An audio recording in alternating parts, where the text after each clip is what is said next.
இதுல இருந்து இந்த நிகழ்ச்சியில இருந்து ஏதாவது எதிர்பார்த்து எதுவும் வந்திருக்கீங்களா? என்ன நம்ம பண்ண போறோம் அப்படின்னு என்ன எதிர்பார்ப்பு இருக்கு?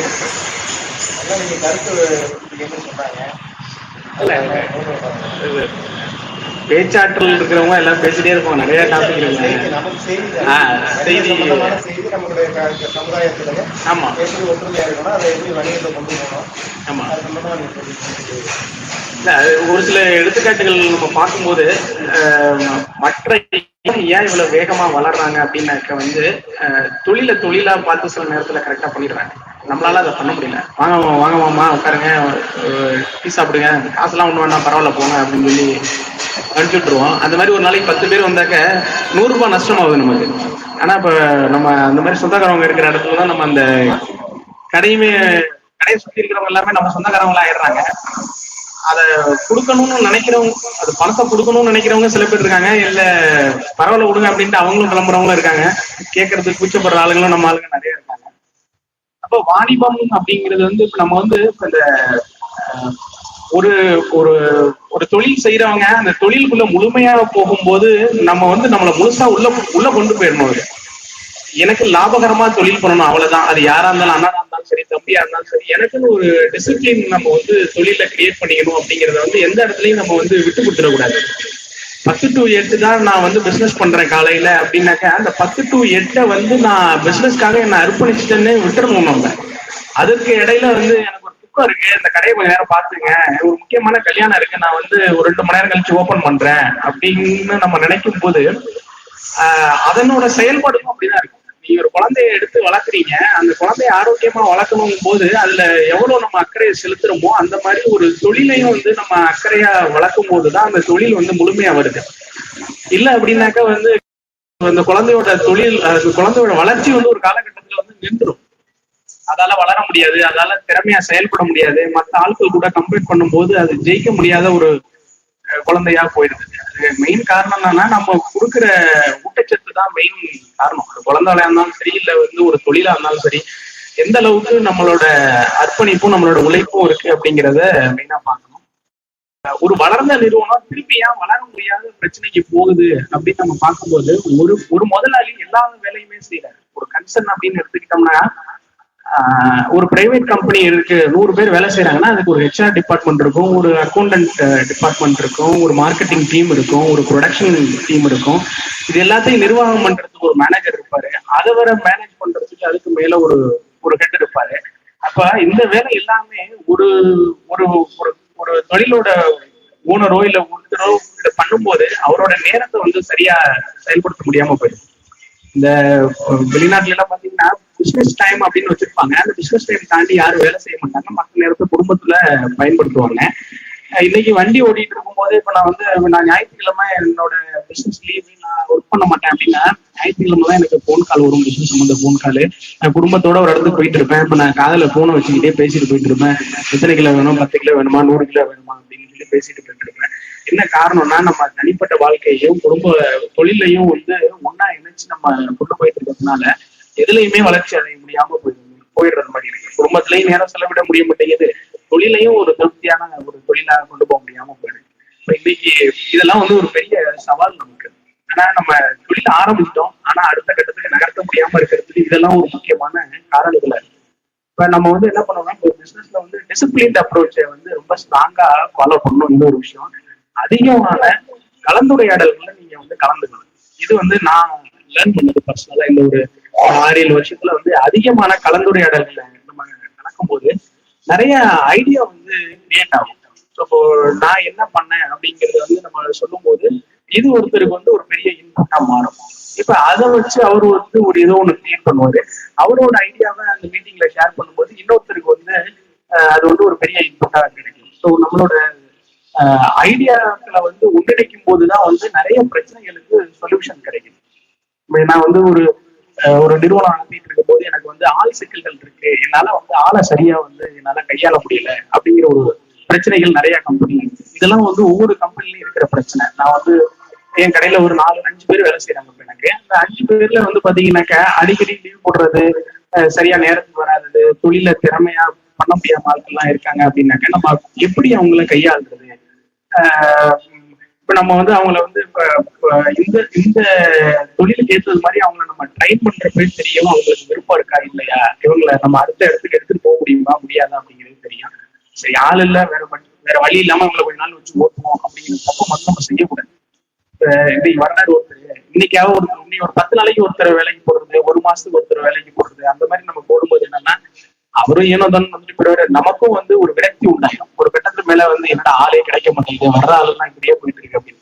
ஆனா நம்ம வந்து இன்னும் கொஞ்சம் டீப்பா இறங்கி நம்ம வந்து ஆட்களை தேடும் போது ஒரு 2 ரூபா 3 ரூபா சம்பளம் அதிகமா கொடுத்தாலும் பரவாயில்ல, நல்ல ஆட்களை நம்ம போடுறோம் அப்படின்னாக்க நிச்சயமா கிடைப்பாங்க. ஏன்னா இப்ப நம்ம இனத்தை சேர்ந்தவங்க தான் ஒரு கீழவாசல்ல இருக்கிற ஒரு முக்கியமான ஒரு மளிகை கடையில 100 பேர் வேலை பார்க்குறாங்க. இந்த 100 பேர்ல நம்ம இனம் சேர்ந்தவங்க கிட்டத்தட்ட ஒரு எப்படி பார்த்தாலும் ஒரு 25% நம்ம ஆட்கள் தான் இருப்பாங்க. சோ இப்ப அவங்க அங்க போய் டிசிப்ளினா ஒர்க் பண்ணிருக்காங்க. இல்லைன்னா எப்படி அவங்க வந்து வேலை வாங்க முடியும் சொல்லுங்க. 40 கிட்டத்தட்ட ஒரு வருஷத்துக்கு 40 கோடி ரூபாய் ஒர்க் பண்ற ஒரு மளிகை கம்பெனி, ஒரு மளிகை கடை தஞ்சாவூர்ல, அவங்க சம்பளமும் கொடுக்குறாங்க, அதே மாதிரி நம்ம ஆட்களை வேலையும் வாங்குறாங்க. அவங்களுக்கு ஆள் கிடைக்கும் போது நமக்கு ஏன் கிடைக்க மாட்டேங்குது அப்படிங்கிற அந்த சிந்தனையும் நம்ம பார்க்கணும். என்னென்ன பிரச்சனைகள் இருக்கு அப்படிங்கிறத பார்க்கணும். சோ இந்த பிரச்சனைகள் எல்லாம் நம்ம வந்து லிஸ்ட் அவுட் பண்ணணும். இதெல்லாம் எனக்கு பிரச்சனையா இருக்கு, இதெல்லாம் என்னோட நிறுவனத்துல பிரச்சனையா போயிட்டு இருக்கு அப்படிங்கிறது போகணும். இந்த மாதிரியான தொடர் நிகழ்ச்சிகள் நடத்துறது மூலியமா இதுல இருந்து ஏதாவது சொல்யூஷன் கிடைக்கும் அப்படிங்கிறத பார்க்கணும். இமீடியட்டா சரி பண்ற பிரச்சனைகளும் ஒன்று இருக்கும், இல்ல கொஞ்சம் நாள் கழிச்சு சரி பண்ற பிரச்சனைகள் இருக்கும். உடனே தீர்க்க வேண்டிய பிரச்சனைகளை உடனே தீர்த்திடணும். இல்லைன்னாக்கா நம்ம நிறுவனம் வளர்ச்சி இல்லாம நம்ம அப்படியே தொடர்ந்து ஒரே இடத்துல நகர முடியாம மாட்டிக்கிட்டே இருக்கிற மாதிரி இருக்கு. ஸோ இது மாதிரியான பிரச்சனைகள் எல்லாத்தையுமே நம்ம கொண்டு வந்து இப்ப இந்த கன்சல்டன்சி சர்வீசஸ் இருக்கும் இல்லையா, அப்ப அவங்க ஐயா கிட்ட நான் பேசும்போது சொன்னது, ஒவ்வொரு நிறுவனத்தோட பிரச்சனைகளையும் நம்ம எடுத்து அனலைஸ் பண்ணி இதுக்கு நம்ம எக்ஸ்பர்ட்னு ஒரு டீம் உருவாக்கி அந்த டீம் கிட்ட இருந்து சொல்யூஷன் கேட்போம். ஆல்ரெடி தொழில ஜெயிச்சவங்க இருக்காங்கல்ல, அவங்க கிட்ட கேட்போம், இந்த மாதிரி பிரச்சனைகள் வந்தா இதெல்லாம் நீங்க எப்படி நீங்க சரி பண்றீங்க அப்படிங்கறத கேட்போம். அதனால பிரச்சனைகளை வந்து முதல்ல நம்ம முன்னெடுத்து சொல்லணும். இதெல்லாம் எனக்கு பிரச்சனைகளா இருக்கு, இதெல்லாம் எனக்கு வளர்ச்சிக்கு முட்டுக்கட்டையா இருக்கு, இது இருந்தா நான் இன்னும் நல்லா வளருவேன் அப்படிங்கறத வந்து நமக்கு வெளியில கொண்டு வரணும். அதை வந்து எக்ஸ்போர்ட் மூலியமா நம்ம வந்து சரி பண்றதுக்கு என்னென்ன இருக்குன்னு பார்க்கணும். இதுதான் வந்து பெரிய பிசினஸ் கன்சல்டன்சி எல்லாம் பண்றாங்க. உதாரணத்துக்கு யூடியூப்ல சீ த சேஞ்ச் ஆனந்த் அப்படின்னு ஒருத்தர் இருக்காரு. அந்த நிறுவனத்துல நான் பேசியிருக்கேன் அவங்க கிட்ட. அவங்க என்ன பண்றாங்கன்னாக்க 2 மணி நேரத்துக்கு 20,000 ரூபாய் சார்ஜ் பண்றாங்க. 2 மணி நேரம் அவர்கிட்ட தொலைபேசி உரையாடலுக்கு இந்த மாதிரி ஜூம் மீட்டிங் அரேஞ்ச் பண்ணுவாங்க. அப்படி இல்லைனாக்கா வேற ஏதாவது ஒரு பேஸ்புக் கால் ஏதோ ஒரு மீட்டிங் வீடியோ கால் அரேஞ்ச் பண்ணுவாங்க. அவங்க கூட பேசுறதுக்கு 2 மணி நேரத்துக்கு 20,000 ரூபாய் கேட்கறாங்க. அவங்க என்ன பண்றாங்க அப்படின்னாக்க உங்க பிரச்சனைகளை நீங்க உங்க கம்பெனி ஆரம்பிச்ச தேதி, எவ்வளவு மாசம் எவ்வளவு வியாபாரம் பண்றீங்க, எத்தனை பேர் ஒர்க் பண்றாங்க, என்ன மாதிரியான சர்வீசஸ், அது இந்த டீடைல்ஸ் எல்லாத்தையும் நம்ம கிட்ட இருந்து வாங்கிக்கிட்டு இதை எப்படி சரி பண்றது அப்படிங்கிறத அவங்க சொல்றாங்க. அவங்க ஒன்றும் நம்ம வந்து நமக்காக நம்ம கூட உட்காந்து கடையை ஓப்பன் பண்ணியோ சேல்ஸ் பண்ணியோ கொடுக்கப்படுது. சொல்ற விஷயங்கள் என்னன்னா என்னென்ன மாதிரியான டிசிப்ளின் அப்ரோச் நீங்க ஃபாலோ பண்ணணும் அப்படிங்கிறது மட்டும் தான் அவங்க சொல்றாங்க. இந்த பிரச்சனைக்கான சொல்யூஷன் கொடுக்குறாங்க. இதே ஒரு நம்ம ஒரு இனத்தோட கன்சல்டன்சி சர்வீசஸ் தான் இது பண்ணணும்னு நம்ம விரும்புறது. அதிக பிரச்சனைகள் இருக்கிற நிறுவனங்களை நம்ம கையில எடுத்து அந்த பிரச்சனைகளை கொஞ்சம் கொஞ்சமா சரி பண்ணி கொடுக்கும்போது அவங்க வியாபாரம் வந்து ஈஸியா இருக்கு, எளிமையா வந்து அவங்களால வந்து அடுத்த கட்ட நகர்வுக்கு போக முடியும். இந்த மாதிரி நிறைய விஷயங்கள் நம்ம வந்து தொடர்ந்து அதிகமான கலந்துரையாடல்கள் மூலியமா தான் இதை நம்ம வந்து வெளியில கொண்டு வர முடியும்.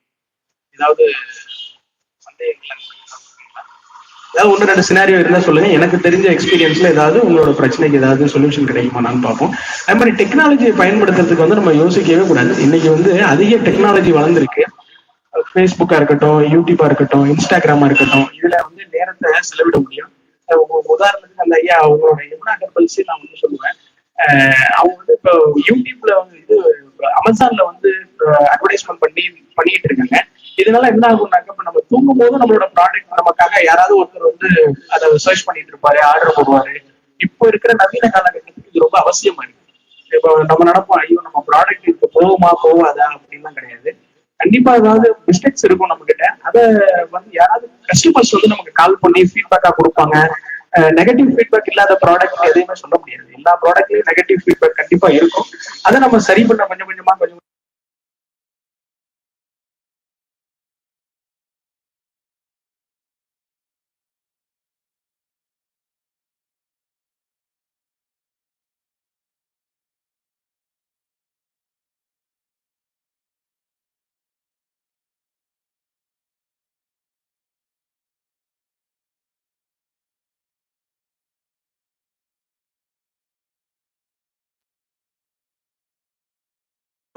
இல்லாம அடுத்த லெவல் சந்தை இப்போ வந்து வணிக ரீதியா வந்து இப்ப நம்ம வந்து எல்லாத்துலயுமே நம்ம இருக்க வேண்டியதா இருக்கு. நம்ம ஒரு ஸ்நாக்ஸ் கடை வச்சிருக்காங்கன்னா ஃபோன் பண்ணி உங்கள்கிட்ட என்னென்ன ஸ்நாக்ஸ் இருக்கு அப்படின்னு நம்ம கேட்கறோம்னு வச்சுக்கோங்களேன். உங்ககிட்ட ஒரு நல்ல வெப்சைட், அழகான வெப்சைட், அதுல எவ்வளவு கிராம் என்ன ரேட்டு கொடுக்குறீங்க அப்படிங்கிற எல்லா டீடைல்ஸும் நீங்க போட்டீங்கன்னா நம்ம போன்ல பேசும்போது ஐயா நீங்க அந்த வெப்சைட் ஓபன் பண்ணுங்க, அதுல இந்த ஐட்டம்லாம் நாங்க போட்டுருவோம், இது எல்லாமே இருக்கு அப்படிங்கிறது உங்களுக்கு தெரியும். இதனால என்ன ஆகுன்னா ஒரு ஐட்டம் ஆர்டர் பண்றவங்க சேர்த்து ஆர்டர் பண்ணுவாங்க. ஸோ இதுவும் உங்ககிட்ட இருக்கா அப்படிங்கிறத வந்து சேர்த்து ஆர்டர் பண்ணுவாங்க. இன்னைக்கு நிறைய பேருக்கு தெரியாம தான் போயிட்டு இருக்காங்க. நம்ம அவங்க இந்த ஐயா முகுந்தகுமார்ட்ட பேசுல சொன்னாங்க, நம்ம இடம் சார்ந்தவங்க இங்க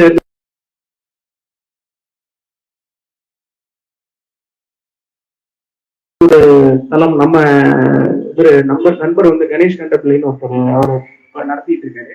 அதன் மூலியமா எனக்கு நிறைய வியாபாரங்கள் வருது. அவர் வந்து நம்மளோட கடைகளை போஸ்ட் பண்றதுனால தொடர்ந்து வந்து மக்கள் வந்து வாங்குறாங்க, அங்கீகரிக்கிறாங்க. அதே மாதிரி வந்து நம்ம வந்து ஃபீட்பேக் கேட்கறதுக்கு யோசிக்க கூடாது. வாங்கிட்டு போனீங்களா, எப்படி இருக்கு, ஏதாவது குறைபாடுகள் இருக்கா? நிச்சயம் குறை இல்லாம எந்த நிறுவனமும் இருக்காது. பெரிய நிறுவனமா இருந்தாலும் சில குறைகள் இருக்கதான் செய்யும். அதை சரி பண்றதுக்கு தான் என்ன பண்ணுவாங்கன்னா, டீசெண்டா நம்ம கால் பண்ணி ஃபீட்பேக் கொடுங்க சார், ரேட்டிங் கொடுங்க எங்களுக்கு. ஒரு கார் சர்வீஸ் பண்ணிட்டு போறோம் அப்படின்னாக்கா அவங்க கால் பண்ணி வந்து ஃபீட்பேக் கொடுங்க சார், எங்களுக்கு இந்த இந்த எம்ப்ளாயி உங்களுக்கு ஒர்க் பண்ணி கொடுத்தாருல அதுக்கு வந்து ரேட்டிங் கொடுங்க அப்படின்னு கேட்பாங்க. அது என்ன அப்படின்னாக்கா அவங்க சரி பண்ணிக்கிறதுக்காக இந்த ஒரு விஷயங்கள் பண்றாங்க. அதை நம்ம வந்து தயங்காம பண்ணணும். பண்ணும்போது மக்கள் நம்மளை பத்தி என்ன யோசிக்கிறாங்க அப்படிங்கிறது வெளியில இருந்து நமக்கு தெரிய வரும். நம்ம எல்லாமே கரெக்டா போயிட்டு இருக்கு, பண்ணிட்டு இருக்கோம், செஞ்சுட்டு இருக்கோம் நினைப்போம். ஆனா அதுலயுமே சில பிரச்சனைகள் இருக்கும். அது டெய்லியுமே வந்து நீங்க நம்மளை வந்து நம்மளோட சர்வீஸ் எப்படி போயிட்டு இருக்கு அப்படிங்கிறத பார்க்க வேண்டியது ரொம்ப கட்டாயமா இருக்கு.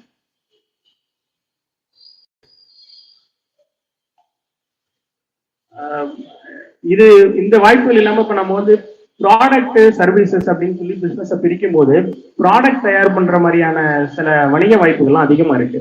இப்போ எடுத்துக்கிட்ட எடுத்துக்கிட்டீங்கன்னா இந்த லைன்லயே ஒருத்தர் வந்து நம்ம இனம் சேர்ந்தவர் வந்து டீ கப் ரோல் தயார் பண்றாரு. அவர் வந்து பேப்பர் பிளேட்டு, டீ கப்பு இந்த மாதிரி பண்ணிட்டு இருக்காரு. ஆனா அவர் எப்படி மார்க்கெட்டிங் பண்ணணும்னு தெரியாம வந்து ரொம்ப சிரமப்பட்டு இருக்காரு. ஸோ எப்படி இதை எப்படி விற்கிறது, யாருக்கு இதை கொண்டு போய் சேர்க்கறது, அது நீங்க எப்படி ஆரம்பிச்சீங்க அப்படின்னு நான் கேட்டேன். அவர் வந்து ஒரு இடத்துல வேலை பார்த்துட்டு இருந்திருக்காரு. அந்த அனுபவத்தை வச்சு இவர் வந்து தொழில ஸ்டார்ட் பண்ணிட்டாரு. தொழில நல்ல திறமையா இருக்காரு. ஆனா அவரால் வந்து மார்க்கெட்டிங் பண்ண முடியல. ஸோ இப்போ இந்த மார்க்கெட்டிங் சப்போர்ட்டுக்கும் வந்து இந்த கன்சல்டன்சி சர்வீசஸ் வந்து நம்ம வந்து அதுக்கான ஒரு வியூகங்கள் ஒர்க் பண்ணி கொடுக்கறது, அதுலயும் நம்ம ஒர்க் பண்ணணும் நம்ம. இப்போ ஒண்ணு வந்து எப்படின்னாக்கா ஆரம்பிச்ச தொழில வளர்ச்சிக்கு கொண்டு போறதுக்கு சப்போர்ட் தேவைப்படுது. தொழில் ஆரம்பிச்சாரு, ஆனா அவருக்கு மார்க்கெட்டிங் தேவைப்படுது. அவருக்கு தெளிவா தெரியுது என்னால விற்க முடியலங்கிறாரு. நான் உற்பத்தி நிறைய பண்றேன் ஆனா விற்க முடியல என்னால அப்படிங்கிறாரு. ஸோ மார்க்கெட்டிங்க்கு நம்ம வந்து சப்போர்ட் பண்ற தேவைப்படுது. ரெண்டாவது, மிக வளர்ந்த நிறுவனங்கள், சில நிறுவனங்கள் வந்து பாத்தீங்கன்னாக்கா கவர்மெண்டோட பெனிஃபிட் என்னன்னு தெரியாம ரொம்ப சிரமப்படுறாங்க. சில நிறுவனங்கள்லாம் கவர்மெண்ட்ல சப்சிடி இருக்கு. ஸோ அந்த சப்சிடி எப்படி வாங்குறது அப்படிங்கிற ஒரு பேனல் நம்ம உருவாக்குறோம் அப்படின்னாக்க அவங்களுக்கு எளிமையா அந்த சப்சிடி எப்படி நம்ம வந்து பெறலாம் அப்படிங்கிற சப்போர்ட்டும் நம்ம வந்து இந்த கன்சல்டன்சி மூலியமா கொடுக்கலாம். ஸோ என்ன அப்படின்னா, தொழில் பண்றவங்க வந்து முதல்ல வந்து ஒரு டிரான்ஸ்பரண்டா சொல்லணும். இது வந்து இதெல்லாம் சிக்கல்கள் இருக்கு, நடைமுறை சிக்கல்கள் இருக்குன்னு சொல்லணும். அதே மாதிரி எதை வந்து நீங்க ஏதாவது ஒரு நுணுக்கமான ஒரு விஷயங்கள் கையாண்டு அந்த நிறுவனம் மேல வந்திருக்குனாக்கா அதையும் நம்ம இனத்துல ஷேர் பண்ணாதான் எல்லாருக்கும் தெரியும். ஸோ இப்படி நம்ம பண்ணியிருக்காங்க, இப்படி ஒரு விஷயம் இருக்கு, இதை நம்ம வந்து பயன்படுத்தலாம் அப்படிங்கிற விஷயமும் எல்லாருக்கும் போய் சேரும். ஏதாவது குறிப்பிட்ட கேள்விகள் ஏதாவது இருந்தா கேளுங்க, இல்ல ஏதாவது ஷேர் பண்றதுனால பண்ணுங்க. இது ஒரு கலந்துரையாடலா இருக்கும் தான் நான் எதிர்பார்த்து வந்தேன். நான் இது வந்து நம்ம வந்து நிறைய கத்துக்கிட்டோம், நம்ம சொல்ல போறோம் அப்படிங்கிற கான்செப்டே இல்லை. நான் வந்து முன்னாடி சொன்ன மாதிரி இது வாண்டடா நான் அவர்கிட்ட கேட்டேன். ஒரு 5 வருஷமா இந்த தஞ்சாவூர்ல வந்து நம்ம வந்து இந்த தொழில் ஆரம்பிக்கிறதுக்கு முன்னாடி வந்து சில கிரவுண்ட் ஒர்க் எல்லாம் பண்ணோம். இதை நம்ம எல்லாருக்கும் ஷேர் பண்ணுவோம். ஆனா வந்து நான் இப்ப எடுத்தது வந்து கஷ்டமான ஒரு விஷயத்த நான் கையில் எடுத்தேன். அது எனக்கு தெரியல அது கஷ்டம்னு. அது பண்ணி பண்ணும்போது தான் தெரிஞ்சு, ஆகாத நம்ம கஷ்டமான ஒரு விஷயத்த கையில் எடுத்துட்டோமே, இப்ப என்ன பண்றதுன்னு தெரியல அப்படின்னு. இந்த கொரோனா டயத்துல ஒர்க் ஃப்ரம் ஹோம்னு இருக்கும்போது என்ன பண்ணுவோம், நமக்கு விவசாய ரீதியா ரொம்ப ஆர்வம் அதிகம். அதனால வந்து எடுத்தோடனே விவசாயத்துல வந்து இப்ப எங்களுக்கு வந்து 2.5 ஏக்கர் நிலத்துல இயற்கை விவசாயம் பண்ணிட்டேன். எனக்கு தெரியல அது இயற்கை விவசாயம் ஆரம்பிக்குது ஒரு 100 குழியில ஆரம்பிச்சு அதுக்கப்புறம் டெவலப் பண்ணணும்னு தெரியாம 2.5 ஏக்கர்லையும் முடிச்சு ஆத்தூர் கிச்சிரி சம்பாவை போட்டு இடுபொருள்லாம் போடுறதுக்கு ரொம்ப சிரமப்பட்டு போய் அப்ப நிறைய கான்டாக்டை கண்டுபிடிச்சு கெமிக்கலுக்கு காரணம் ஒன்றும் போகக்கூடாதுங்கிற தீர்மானம் விளையுதோ இல்லையோ என்ன நடந்தாலும் பரவாயில்ல அப்படிங்கிற ஒரு நோக்கத்துல வந்து அந்த 2.5 ஏக்கர்லையும் ஆத்தூர் கிச்சிரி சம்பாவுக்கு விவசாயம் பண்ணி நம்ம அது இயற்கை இடுபொருளே போட்டோம். 100க்கு 5 மூட்டை வந்துச்சு. அதை விற்கிறதுல ஒரு பெரிய சவால் இருந்தது. திரும்பி பார்த்தா யாருமே என்னப்பா ஒண்ணுதான்ப்பா, என்ன பெருசா நீங்க இயற்கை இடுபொருள் போட்டிருக்க போறீங்க அப்படின்னு சொல்லி எல்லாம் ஒரு ரேட்டுக்கே போட்டு டிஎன்சில கொடுத்துருங்க அப்படின்னாங்க. நான் வந்து இல்ல டிஎன்சில கொடுக்க மாட்டோம் அப்படின்னு சொல்லிட்டு அந்த இதை வந்து அரிசி அரைச்சு அந்த டைம்ல பொங்கல் கேட்போம்.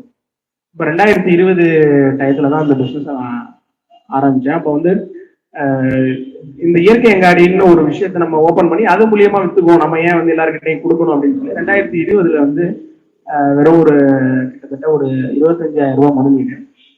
அந்த முதலீடை வச்சுதான் நம்ம வந்து அந்த தொழில் ஆரம்பிச்சோம்.